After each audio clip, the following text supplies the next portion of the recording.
Hey, architecture firm owners and emerging leaders. Get ready for unparalleled insight into the development of a world-class architecture firm and a worldwide organization driving the digital transformation of the design and construction industry. With Build Smart, the podcast that's changing how our profession operates. We share the incredible stories behind innovation in the building industry with my friend and co-host, Patrick McLamey, FAIA, former CEO of the international architecture firm, HOK.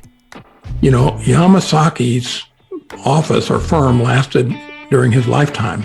And when he passed away, I think that was the end of the Yamasaki office. Helmut did not want that. He wanted a firm that would live out and grow beyond the founders. In Season 1, discover the untold stories behind HOK's meteoric rise, from 150 employees in St. Louis to a powerhouse with over 1,900 staff members and 27 offices worldwide. You know, they weren't as polite as the Kojima people. That was just boom. And anytime you have a creditor, whether it's Kojima or the bank, that wants their money, unless you can raise money someplace else, you are out of business. Bankrupt. And hold on tight for Season 2, where Patrick takes us on a new adventure as chairman of Building Smart International, shaping the future of digital transformation in the design, construction, and operation of built assets. Ian Howell, Ken Harold, and I, Ken was my technical representative from HOK. The three of us took a tour of Europe of 5 cities in 5 days. Very busy time. Simply follow the link in the show notes to subscribe to Build Smart now and uncover lessons that will transform you and your architecture firm.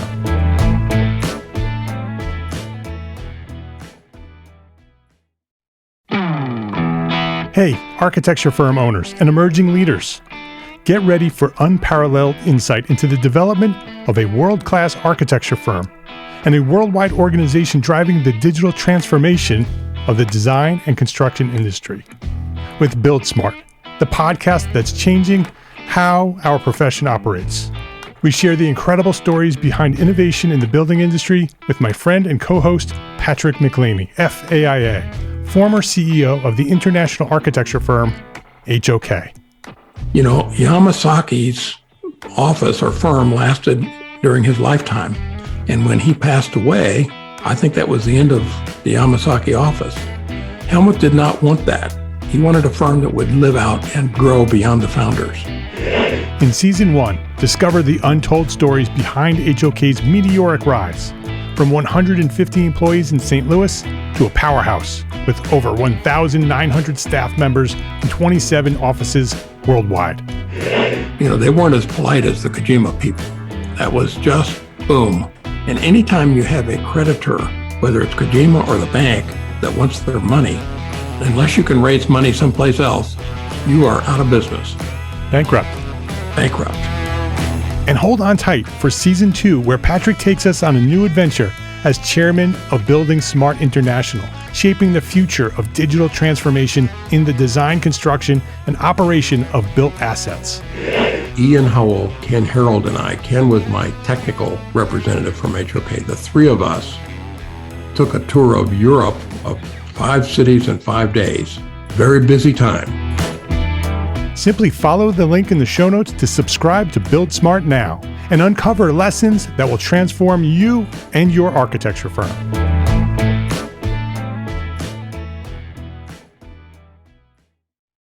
Wouldn't it feel great to know that this year your firm is going to earn at least 20% profit? Of course it would. So I'm inviting you to a free live webinar that I'm hosting on Tuesday, January 22nd, 2018. It's called the EntreArchitect Profit Checklist. And during our time together, I'll show you the 6 essential elements of a proven financial management system for small firm architects. It's not too late to prepare your firm for profit this year. Register now at EntreArchitect.com/free webinar. My name is Mark R. LePage, and you are listening to EntreArchitect Podcast, where I speak with inspiring, passionate people who share their knowledge and expertise, all to help you build a better business as a small firm entrepreneur architect. This is episode 253. And this week I'm with architect Tabitha Ponte of Ponte Health, and she's building a new healthcare system from scratch. This episode of EntreArchitect podcast is supported by our platform sponsors. Freshbooks, the cloud-based accounting software that makes running your small firm easy, fast, and secure. Spend less time on accounting and more time doing the work that you love. And ARCAT, the online resource delivering quality building material information, CAD details, BIM, specification, and so much more. Find what you need fast at ARCAT.com. Tabitha Ponte, welcome back to EntreArchitect podcast. Thank you, sir. Glad to be back. Yeah, this is going to be a fun one. People have been asking for this one because you were here with us back in October of 2017, episode 189, where you sort of, the phoenix rising from the ashes, told us the story of Tabitha Ponte, sort of rebuilding her life, rebuilding her career, and launching Ponte Health. And it was very early on when you sort of shared what you were doing and what your plans were. And there is so much that has happened since then. Yes. You sort of give us little tidbits every once in a while over at the Facebook group. You always share your knowledge over there, so thank you for doing that. But when I asked for suggestions in the Facebook group about 2 weeks ago, a bunch of people said they wanted to hear an update on Tabitha Ponte. So here you are. Well, thank you, everybody, for wanting to hear an update. Yeah, because it looks exciting from the outside, and I know it's hard, and I know there's downsides, and there's a bunch of garbage that comes with the fun stuff that we're seeing. But I want to hear everything that you're willing to share. So let me just introduce you to anybody who doesn't know who you are.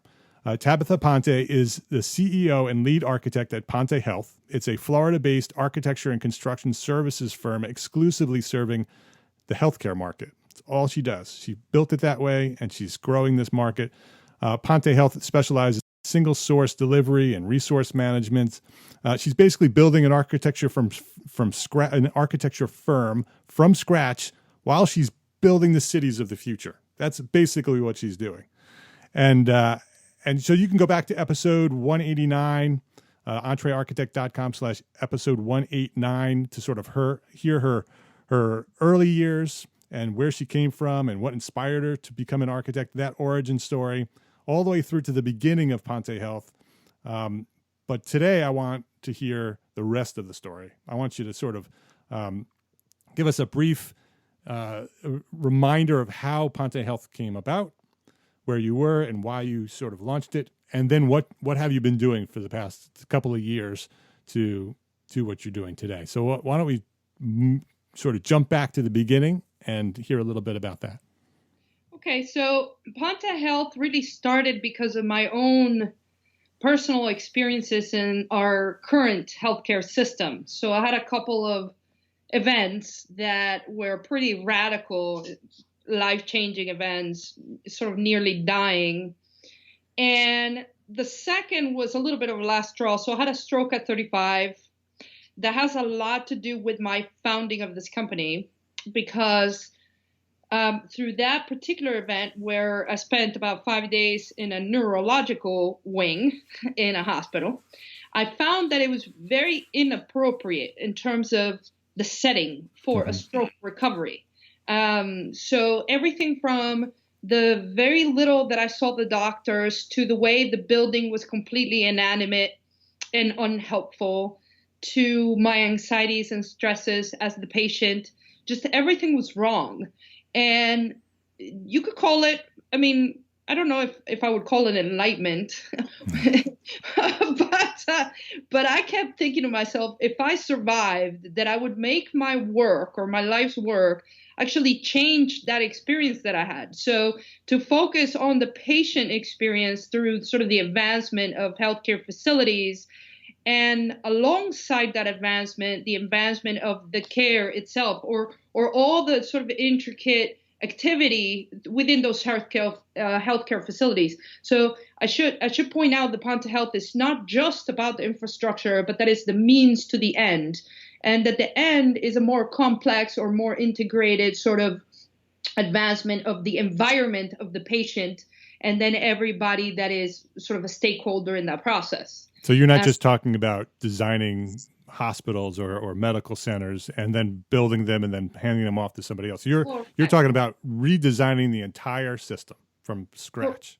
Correct. It's sort of like real estate are means to the end, but the end is this more whole. I don't want to call it. I mean, holistic is the right word, but it's more sort of integral and complete patient experience process that's about actually assisting rather than this alienation and ignorance that I experienced as a stroke recovery patient. So, it felt like I didn't see the physicians enough. It felt like I didn't have enough answers. It felt like the building could have been helping, but was not. So there was a lot of sort of misses. And Ponte Health started around filling those voids. So Ponte Health is as much a technology company as it is a real estate company, as it is a design firm and an innovation firm. I mentioned this in episode 189 that I see us in a very deep sort of research base or environment. And I also mentioned that I would eventually become a health system. I didn't know what that meant during episode 189, but I kind of see. I mean, we've seen it during the past year and a half or so, and it's become a really big portion of my day-to-day work. Like we still function as a developer, because I should state that when we talked, I was serving people as an architect and as a construction manager and stuff like that.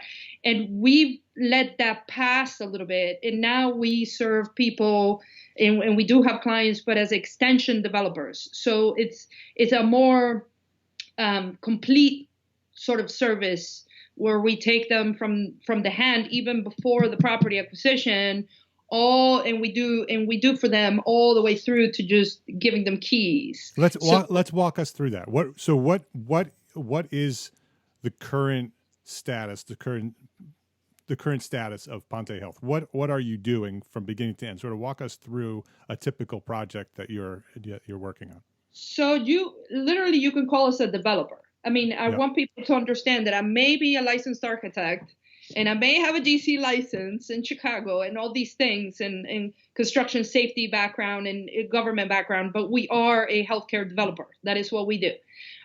We do two types of development very specifically. We do, I should say three. So the three types of development are development for physicians and physician groups.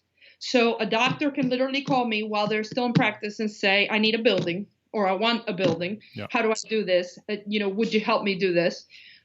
We are a developer for investment. So we develop for people that solely are looking to create an income. So those people generally are foreign nationals. They may want to put in money and create a passive income through rents. So we do that kind of development. But still healthcare focused. It's still only healthcare. Yep. But with that particular healthcare focus is sort of like a small medical office type setting. So a small medical plaza, medical office. Mm-hmm. And then we do the third more large kind, like vertical medical city, where we're developing to be operator. So in the case of vertical medical city, we own the building. We're part architect, though not whole architect. I should point out I've partnered with, maybe I shouldn't say it by Will, but with Jacobs as architect of record. And we are owner and we're operator. So, and I'll get a little bit more into the complexity of vertical medical city and how that even came about, but that's where that system, that future view of a system came. So are you building vertical medical city as sort of the model of what could be? Yes. And I hear from people, the more I talk about vertical medical city with sort of care providers and physicians and things, I hear from people that is very much going to disrupt healthcare at large, mm-hmm. With the way that we're doing it. So here's the thing. People think of well, first of all, people currently treat medical facilities as a building that everybody just visits. But futurists in healthcare know that the future of healthcare is sort of remote, or at least some say at home. But see, I'm sort of in disagreement of both, right? So I think you will always have your medical facility you have to go to, especially for acute and surgical type setting. Like, I don't think you can recover from a stroke in your house. But I believe that what we're doing with Vertical Medical City is to prove that it's more seamless in your life. And it's a very specific market that we're targeting, because you may have seen that Vertical Medical City is specifically for aging in place. So we're looking at 65 and over. So I'll give you the story of that. So it may be very disruptive to the industry at large, but not from the building side, but it's more holistic than that. It's literally a medical city. So there's this medical city trend, okay, that started with Texas, and I'll give you a little bit of a backdrop of that. So there's the Texas medical city that everybody knows. It's very much the current system that we know, where you just go to some campus, as you would at university or some other major campus, and you're sort of driving around and having difficulty with parking and walking 20 million miles and all these things. Then there's a slight advancement of that, which is Lake Nona Medical City here, in where Florida. I had my office previously. Yeah. So that medical city, it's the reason they call themselves that. It was sort of an urban organization around medical facilities. So it's an improvement, right? Where now they're instituting residential into medical campus that is more than one system. So it's almost like an urbanist or an urbanism position. And then there's what we think should be a medical city, where you live here, but you're now resolving problems that have been created by those two, which are like transportation problems and infrastructure problems and mobility problems, especially with the aging. So, like for us, sure, it sounds dumb, Vertical Medical City, like that I gave it the name Vertical. But the point is, we completely shrunk the footprint to go as vertical as we could. So, and that had a reason. And the reason was beyond the height, but for improving or helping with one of the biggest problems that I've seen with my clients, okay, like healthcare clients, Yep. where their patients have to walk too far to do everything. And we're talking about an 80-year-old in a walker, Right. that person should not have to walk 500 feet to an elevator. So that problem was sort of the first resolve with Vertical Medical City. Make the footprint as small as possible so the Yeah. number of footprints are reduced. Yes. Footsteps. Yes. Yep. So that's where we've been with these sort of three lines of development, and I'll expand on Vertical Medical City a little bit, but I'll let you walk me through that rather than me sit here and tell you for 40 minutes where we're going with it. Well, I think you should keep going. I think because it's interesting. As long as it's interesting, because I want to know more. Because I don't know anything. All I know is what you've shared. Okay, so I don't even, before you started describing what Vertical Medical City was just now, I didn't know what Vertical Medical City was. really? Yeah, and so let's assume that everybody who's listening doesn't know, other than listening to the title of it and saying, well, it's probably a Vertical Medical City. Yeah, literally that's what it is. But you're using this as a way to sort of redesign and reinvent medical care. Correct. And because the current medical system is so messed up, let's not even get into the mess of and why it's a mess. But it is a mess, and I think it's an evolution. We've gotten here because it's been an evolution, and that there's a lot of money involved. And there are ways to do things because that's the way the people who are making the most money are making That's exactly what's happening. I mean, pharma. Yeah. Right. The insurance companies. I mean, these people really are the drivers. But the thing is that people forget that the people is the driver. But they don't know what they need. They're just being told, like, you're going to do this, you're going to do that, and you're going to pay this. I'll give you an example. I had a stroke scare only about, I want to say like 5 months ago again, where because I had the first one, I was really worried about this one. And I was actually working in construction on one of my clients at the time of design. And I literally got off a roof working construction and into the ER. Like, I got off the roof and walked into the ER, and they kept me overnight. And at the time I had no insurance because, insurance is costly, especially when you have 6 people in your household. Yeah, you're a startup. Yes, I didn't have insurance, and I just got the bill of the insurance-less overnight scare with the tests, and I was really blown away. I mean, I keep hearing people saying that this year that transparency is going to come about. I doubt it, but $40,000 practically for my staying overnight and getting a couple of tests done and getting a couple of pills. It's just crazy. Insane. Right? So Vertical Medical City, it really started as a design exercise for my team. And no joke. Yeah. It didn't even have a name at the time. So I'll give you the way it developed. So I decided that I wanted to create an exercise where we could all be a part of, because it was complex enough and rich enough that we could be a part of as a design team. And it started with my design guys, and eventually I got involved, and we spent a lot of time on Vertical Medical City nameless and purposeless, right? So, because it wasn't real. It was an exercise. Yes, it was just a conceptual exercise. How many people are in your firm now? Because I know when last time we spoke, it was basically just you, and you were about to start growing. So how big are you now? Between external and internal, we're probably about 12 people. Okay. Today. Yeah. Most of them internal, but some external parties that I keep that are higher ranked in either brokers or financial people and stuff like that. Yeah. That doesn't account for attorneys or anything like that. Just right. Design. So your team is about a dozen people. Yeah. So we started as a conceptual exercise. I said, let's design a medical high rise.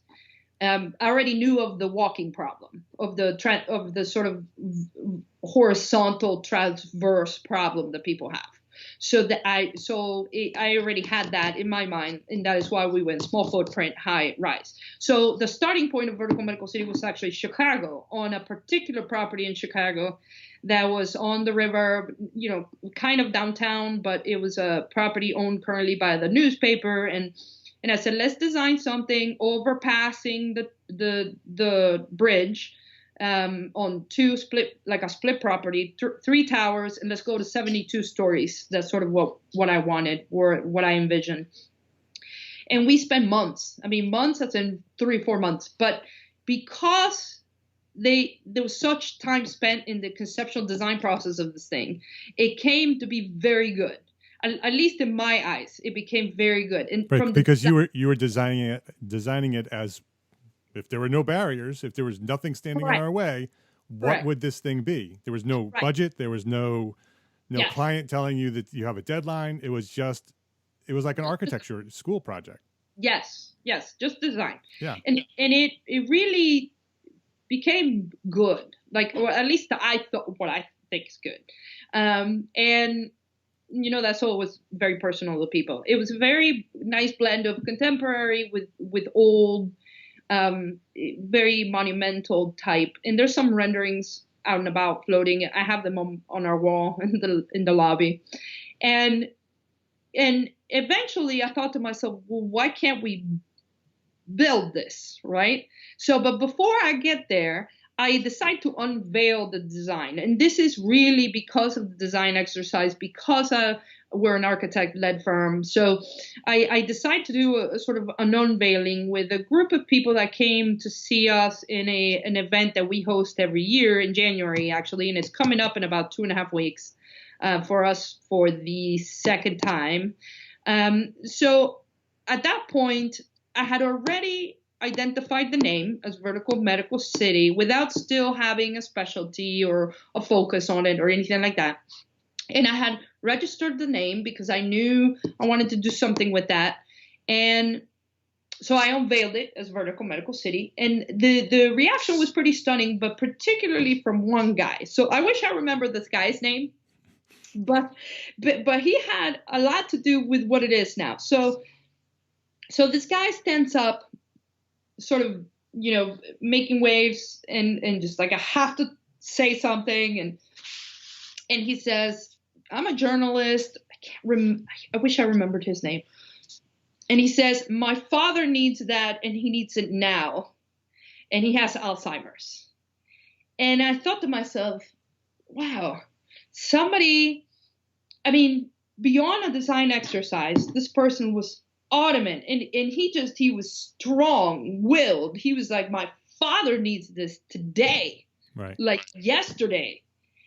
And he has Alzheimer's. And I thought to myself, okay, so the way that he did that, how strong he was about it, and how determined he was that his father needed it, how strong he was.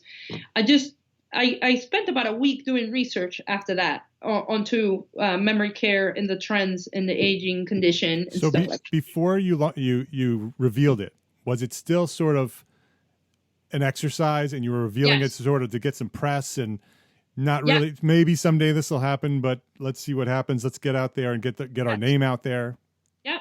And then somebody sort of lit a fire under you. Yes, that literally is how it happened. Yeah. And gave you a sense of urgency from that point forward. Well, that guy did, yes. Yeah. And when I looked at the statistics, I was very overwhelmed as to what I found with regards to the tsunami, the silver tsunami, they call it, that is coming. So the baby boomers, okay, that's a trend rising. I think it's more severe than people can imagine, because it's baby boomers in the U.S., but the U.S., from my research, happens to be like 5th in the world. It's that radical that it's a global problem that is beyond measure. So I'll give you a very small sample of the statistics. So by 2050.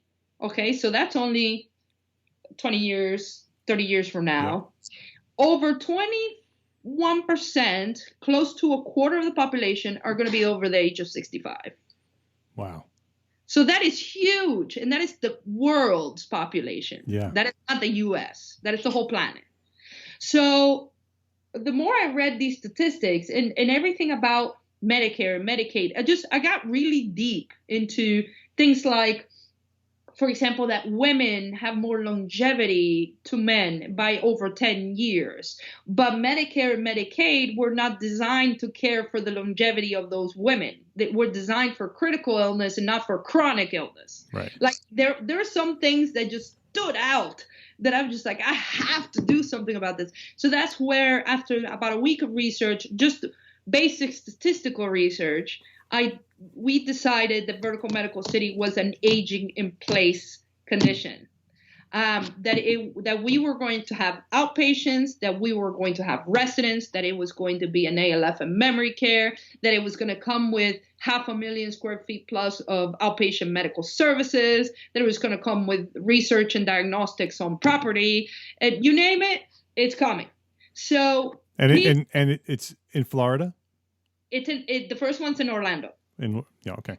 So even though the concept started in Chicago, because I'm in Orlando, I decided to take this. The first thing I did was go to the mayor's office. I actually walked into one of the directors at the mayor's office and said, "Listen, I have this project called Vertical Medical City. This is what I want to do with it.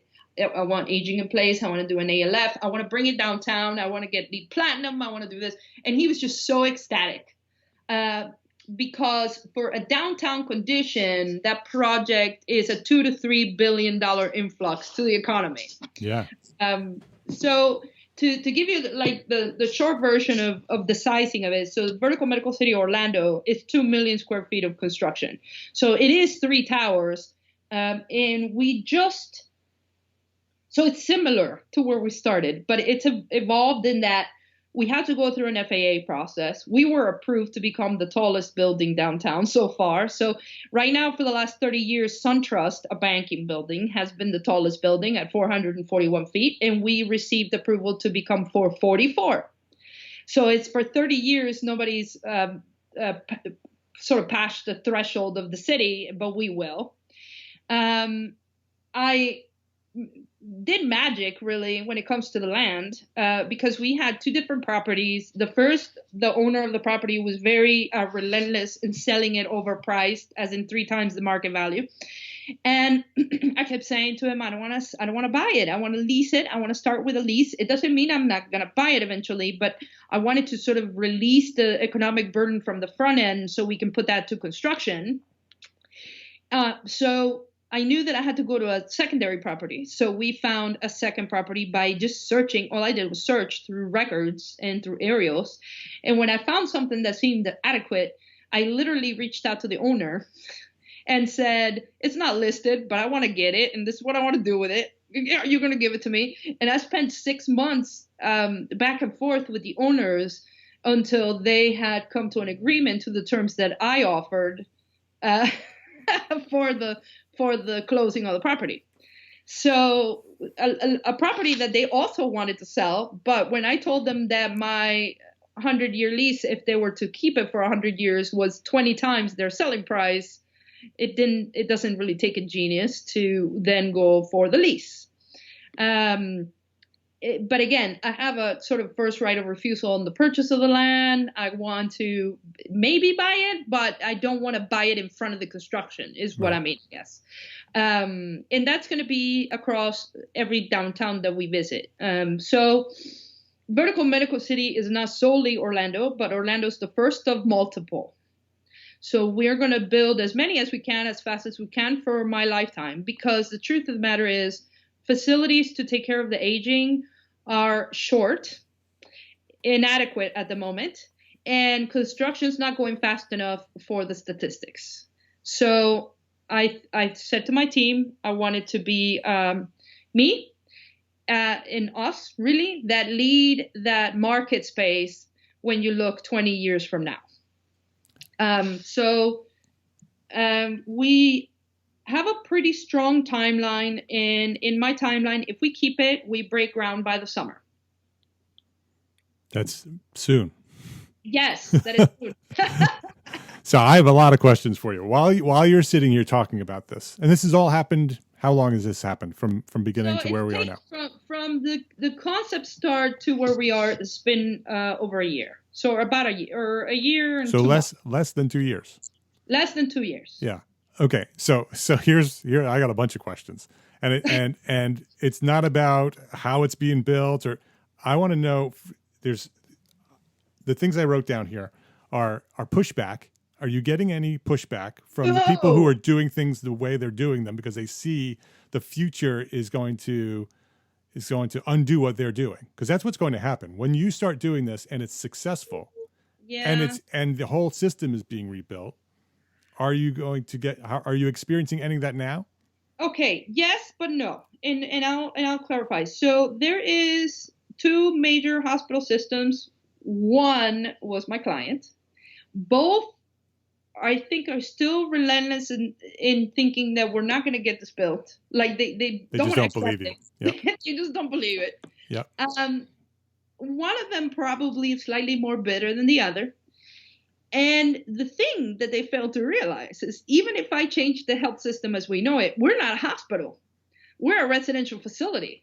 So we've created Vertical Medical City. It's a complex mixed use, but it's not a hospital. It's not an emergency room. It's not a surgical facility. Yeah. It's none of those things. It's a complex mixed use. So even if they want to kill my project, really legally, what would be their grounds to kill my project if we're residential focused? Right.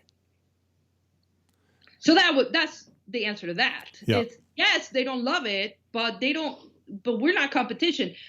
With what I'm doing, I don't even require certificates of need or anything from the state, which is one of the things they require for everything that they do. Right, because you're building it as a residential development. Because it's a mixed use. It's like a residential office, except we're residential medical office. My next question, and this is from the very beginning, even before we started talking.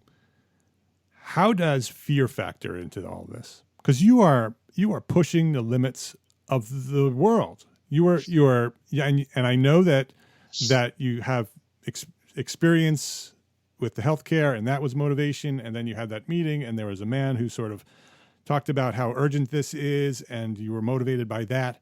But this is huge of what you're doing here, and knowing you for all these years, this is going to happen. Does fear factor into this at all, or you just sort of put that to the side and you just keep going forward? And what's motivating you to do that? Can I just say that honest to God, I am fearless.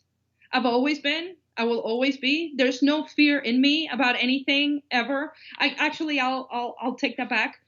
After we talked last, I started taking flying lessons because I wanted to fly my own baby food to places. I remember that. Yeah. You have to listen to 189 to get that.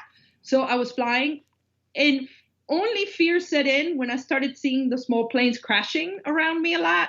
And I said, okay, I can't fly anymore. But it wasn't fear for myself as much as it was fear for my daughter.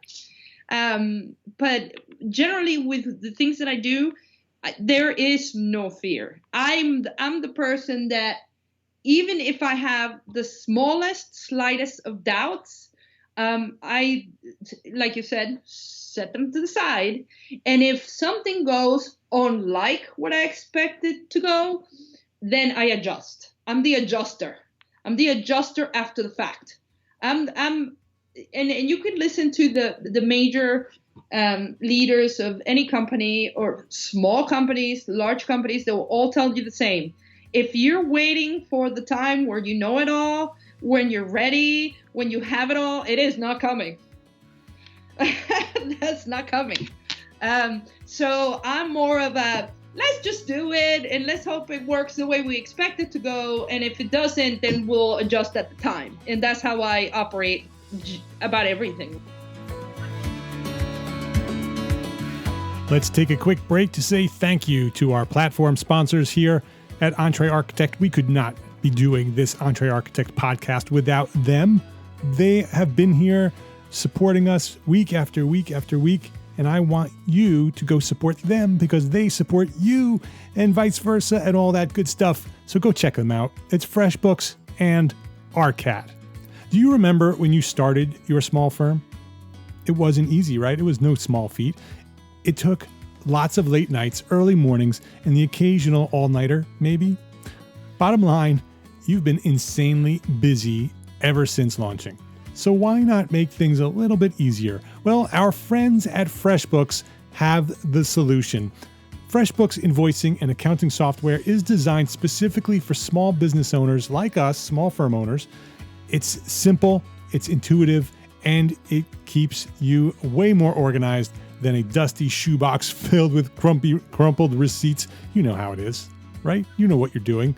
Create and send professional-looking invoices in 30 seconds, and then get them paid 2 times faster. You gotta love that, 2 times faster with automated online payments. File expenses even quicker and keep them perfectly organized for tax time. And the best part? FreshBooks grows alongside your business, so you'll always have the tools you need when you need them without ever having to learn the ins and outs of accounting. Join the 24 million people who've used FreshBooks. Try it free for 30 days. There's no catch. There's no credit card required. It's free for 30 days. Visit them today at EntreArchitect.com/FreshBooks. That's EntreArchitect.com/FreshBooks. And enter EntreArchitect in the How Did You Hear About Us section so they know that we sent you. It's what many of us small firm architects dread: editing down a manufacturer's specification. It just takes way too much time. You're staring down this 54-page specification, and all you need is one product. And maybe some of its attributes. You just need that one thing. And maybe they have like 10 different products, but it's all in one specification. There's a better way. And it's not throwing that entire specification into your project documents. It's ARCAT.com's Spec Wizard. It's built for you, the architect. Spec Wizard is a unique tool that allows you to specify a product in minutes, not hours, minutes. by turning a specification into a simple-to-use website. Just select the products and options you want to specify and generate a 3-part CSI specification in multiple formats. And best of all, it's free. Can you believe that? It's free. It requires no registration, no credit card. It's free. Visit EntreArchitect.com/ARCAT, save that URL to your favorites, and then try the better way of specifying products. Spec Wizard by ARCAT.com. That's EntreArchitect.com/ARCAT. ARCAT. Freshbooks and ARCAT. Thank you for being platform sponsors. Please visit them today and thank them for supporting you, the EntreArchitect community.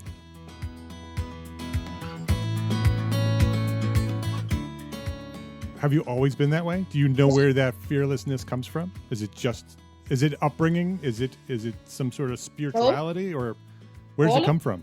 All of it. It's genetic. It's my mother. It's the way I grew up. It's everything together. I wouldn't think there's one source of that, but I've always been this way. Yeah. It's fascinating to watch you because I think many of us have big ideas and big plans. I mean, I have huge plans. And fear gets in the way all the time. It constantly. You have to say that. I mean, what is the fear? You should be fearing death. I mean, that's really, and even then you shouldn't fear it because that needs to, that I want to change culturally that people are fearful of death. But that is really the only end to anything is death. I would say that instead of afraid or instead of fear, you simply, and this is how I do it, break it down, like what has to happen for the next thing to happen. I break it down a lot of times in writing. And I try to meet my own deadlines, and everything's just about exceeding my own expectations because I really don't put those out there for anybody else except me. Right. And there's no fear because, what are people's basic fears? Their children not having food to eat, not having a house. I mean, if you don't have a house, you go rent. If you don't have any food, you go work in a restaurant and wash dishes and they feed you. I mean, to me, fear is not a thing. That it shouldn't be there because maybe it's just Tabitha, but I can give you the answer to all your fears. Like I can actually give you an outset or an outcome beyond it. So maybe because I'm that person, I don't know. So what keeps you motivated? I mean, this is a huge thing that you're doing, and you just keep going. Excuse me, say that again. Say bigger than the school is this one, which is surprising to me because I was trying to stay away from the bigness, but it's almost like I can't. This is way bigger than the school. Yeah. Just very, very, very briefly explain what that means because people are like, "What are you talking about?" So there was a time where Mark knew the early Tabitha that was trying to start a college. And I guess if you go to episode 189, you'll hear more about it. So the school was about teaching people to do what I do and how I do it, the way that I do it. But that architecture and building construction and materializing infrastructure in cities is so much bigger than a design task or an engineering task or a materials and methods task. I mean, to me, it's so much bigger than that I wanted to teach people that. But the school, just like you asked me about pushback, the system, as in architecture, engineering, construction, don't really want that change because all I did was drive against it. And so it's what got me sick, actually, or what started getting me sick. Yeah. So this is different. Okay. And that vertical medical city is so needed that the thing is, I'm like running after it. Like the thing is just running and I'm running after it. I think that if we don't build this, somebody else is going to go build it. Like we have this team, I've put this team structured and things just happen and the project just moves. I mean, and it's in that sense, it's completely different. And you're right, so much bigger.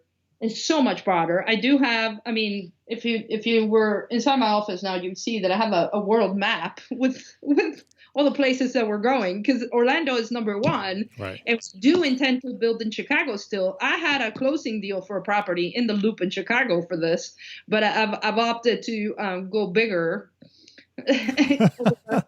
Bigger than the Loop in Chicago. Well, I want to match the density of the city. The Loop in Chicago, this was a great location, but it was a very small footprint. Yeah. And it wasn't going to let me sort of make a dent on the actual city. Yeah. So I want to go into a much bigger property to do a much more dense project, basically. And we know already that we're going out of the country into Osaka, Japan, that we're going to go to London. Really everywhere in the world, this project is needed in every major metropolitan area. But I'm sure I'm not going to be able to build every one in my lifetime. But if I can accomplish, 10 or 15, then I'll feel like I got somewhere. What are your plans for the future? I mean, obviously, you just said you're going to build Orlando. Orlando's going to be the model, and then you're going to start rolling these out across the world. Yes. What is your plans for the future of Ponte Health? That if you can build 10 of these and it outlasts you and it outlives you, do you have plans for how it continues beyond you? Not yet, because I'm 38 this month. I'm only about to turn 38, so I have a long way to go. What day? What day? The 21st. Oh, I'm the 25th. Oh my goodness! See, yep. 4 days. I know, Aquarius. We're awesome. Yes. So I don't have a plan beyond me at this point, but I will have it. Yeah. Because the truth is that I see Ponte Health as sort of undivisible from healthcare. Period. Yeah. But it's not. But again, it's infrastructure based, so it's such a complicated thing to explain. It is not that I'm going to be healthcare without the infrastructure, or that I'm going to be the infrastructure without the care. Yeah, it's just all integrated. It is all of it. Yes. Yeah. Do you also, and I'm this is probably unnecessary to ask, but do you have plans to also deal with the cost of healthcare and how that's handled? Funny you asked. Yes. But for now, my plans are, I wouldn't call them too basic, but they're basic, or at least at the moment from what I've seen. So, for example, at vertical medical city assisted living, memory care is very expensive. I don't know if you've ever gotten a chance to visit or inquire about ALF and memory care, but I can tell you that they go anywhere from $7,000 to $14,000-$15,000 a month out of pocket. That is insane. Okay, so to me, that's insane. 5, 6, 7 times the average cost of a rental property, like a rental apartment. So it's really crazy. And I know that they need the care, so they have nurses and they have food and they have things that add to the cost. But I still think it's sort of unreasonably high. So what's happening is the people that are building ALF and memory care are doing it for exploitation of that real estate rental.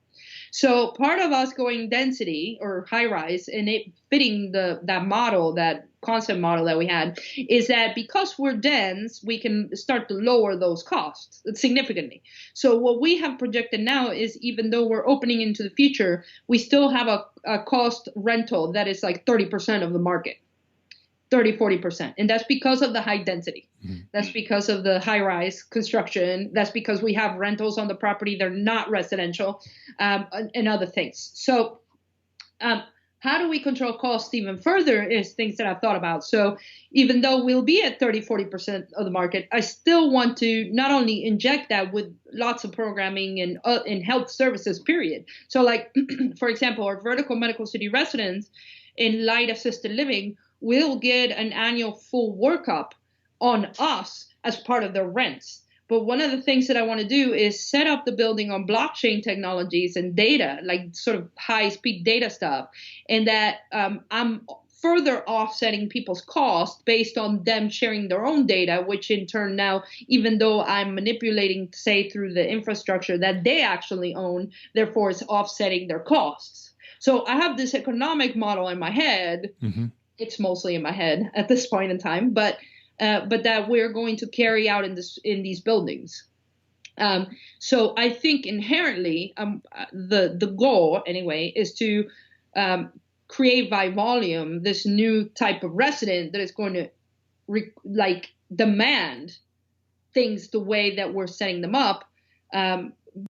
But by that time, then I think, I don't want to call it a monopoly, but these exploitations of ALF and memory care will end, if that makes any sense. Yeah, because you're basically looking at this as a fully self-sustaining system.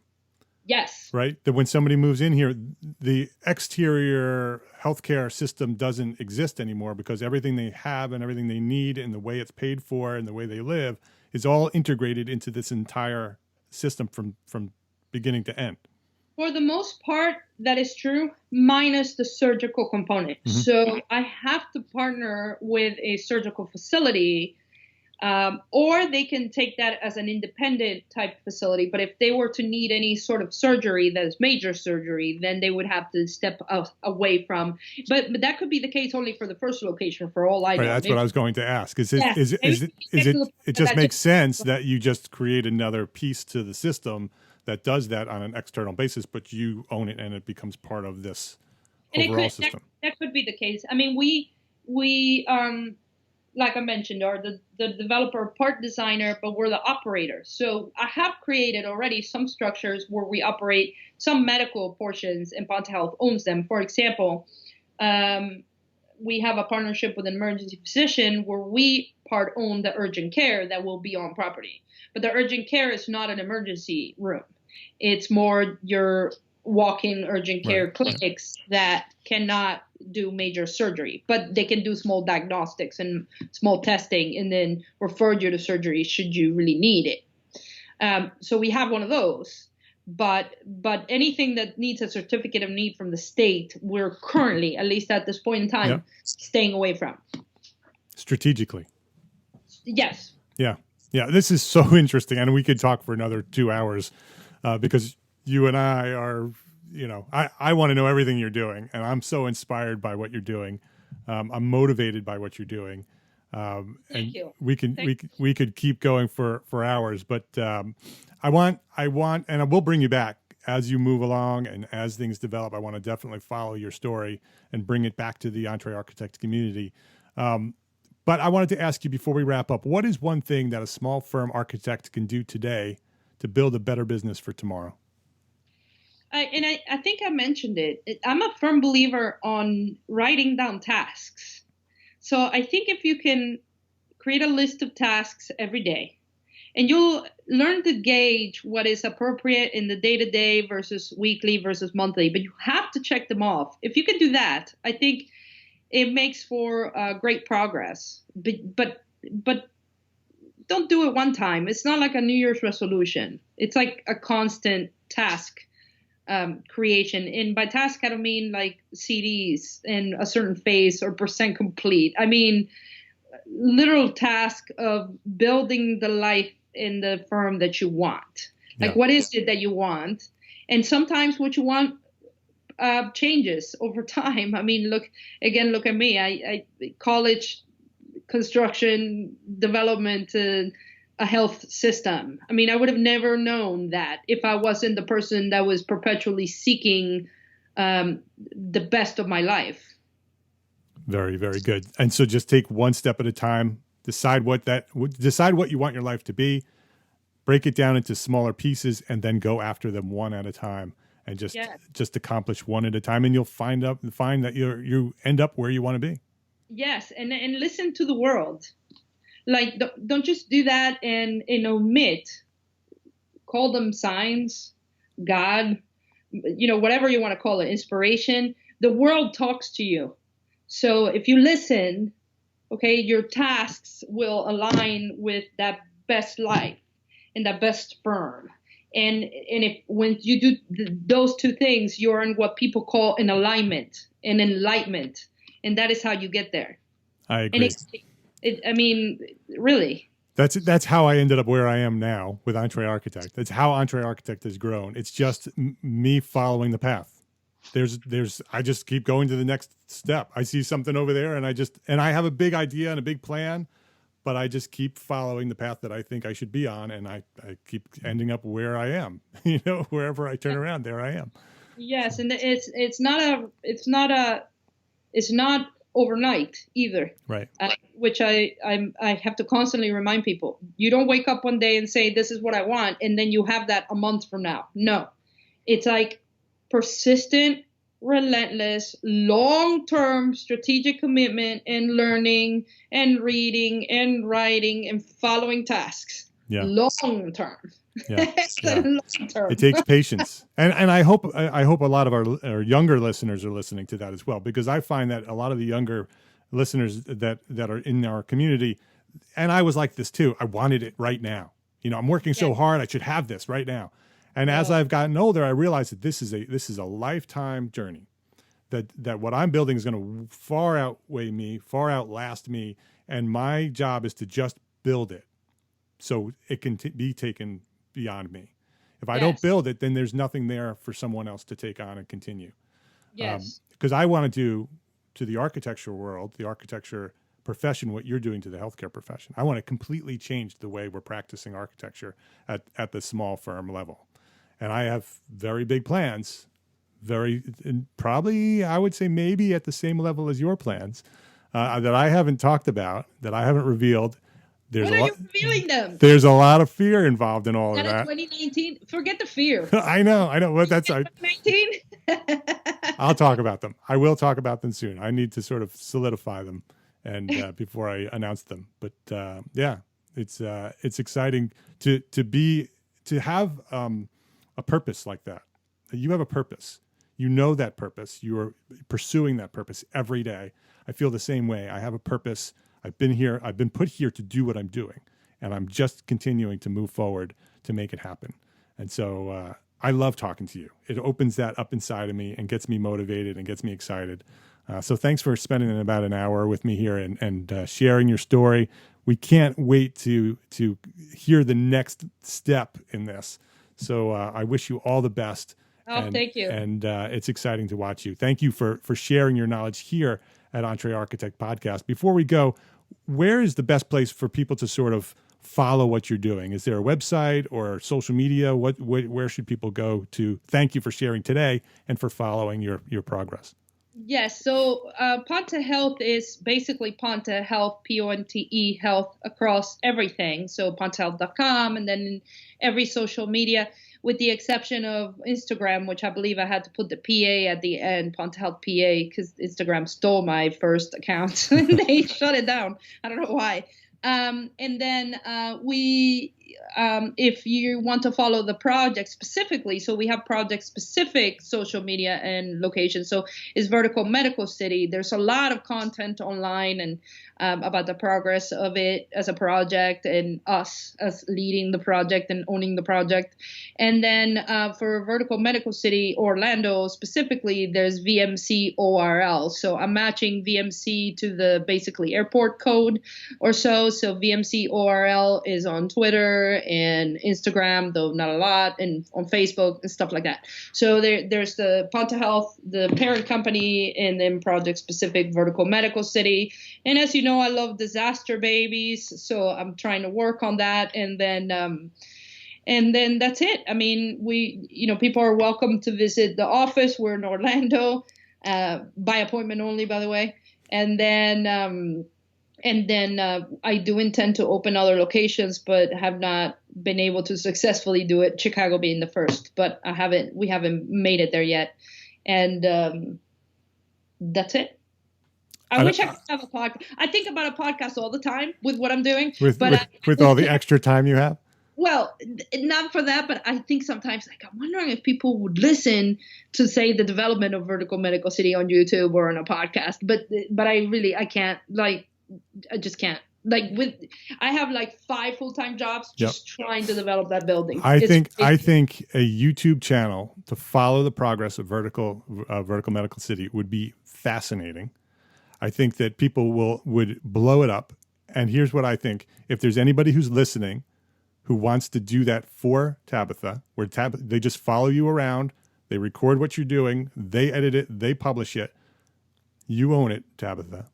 If anybody's interested in doing that, reach out to Tabitha and talk to her about it. So much fun. I would love that. I really can't do it, but I think about it all the time. I know that we're going to have construction cameras, multiples for 24/7, like some people do, but I'm going to actually publicly feed them online. And then I don't know if you know, but artificial intelligence is a big part of this building. So facial recognition is a technology that's going into the building.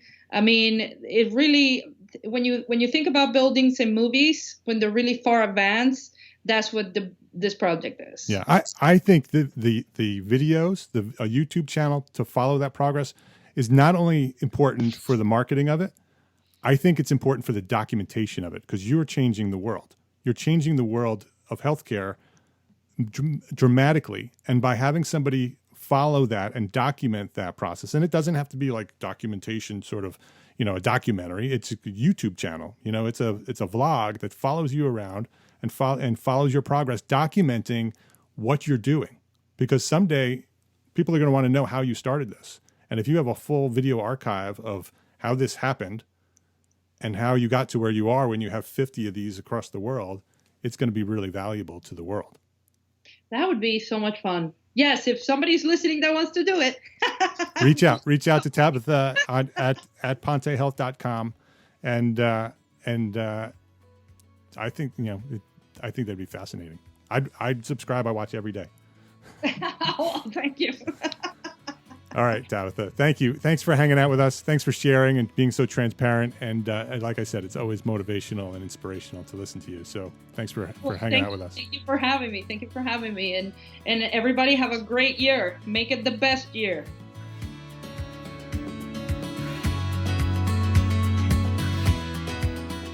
So there you go. That is absolutely an episode to share with a friend. This is episode 253. So it's EntreArchitect.com/episode 253. That is the link to share. Please share it with a friend so the world can hear Tabitha's story. What an inspirational story. Tabitha is so inspirational. Every time we talk, I am so motivated to keep building EntreArchitect into the movement where every small firm architect can do their part to change the world by building strong, thriving businesses. I am so pumped, so motivated to do this every time I speak with Tabitha. Every project we complete as architects helps to change the world. There are few professions. Are there any professions that can make that claim? We as architects change the world with every project we do. But we can't do it. We can't have the impact without building a strong foundation, without building a thriving, profitable business that will allow us to focus on the work that we love and the people that we want to influence. So let's do this. Let's build profitable businesses together. I will show you how. Just register now for the EntreArchitect Profit Checklist. It is a free live webinar that I'm hosting on January 22nd, 2018, and it's not too late to prepare your firm for profit this year. Join me, and I'll show you the 6 essential elements of a proven financial management system for small firm architects. It's free. Just go visit EntreArchitect.com/free webinar for more information and to register now. That's EntreArchitect.com/free webinar. Go there now, register, and I'll see you on January 22nd. My name is Mark Arlepage, and I am an entrepreneur architect, and I encourage you to go build a better business so you can be a better architect. Love, learn, share. Thanks for listening. Have a great week.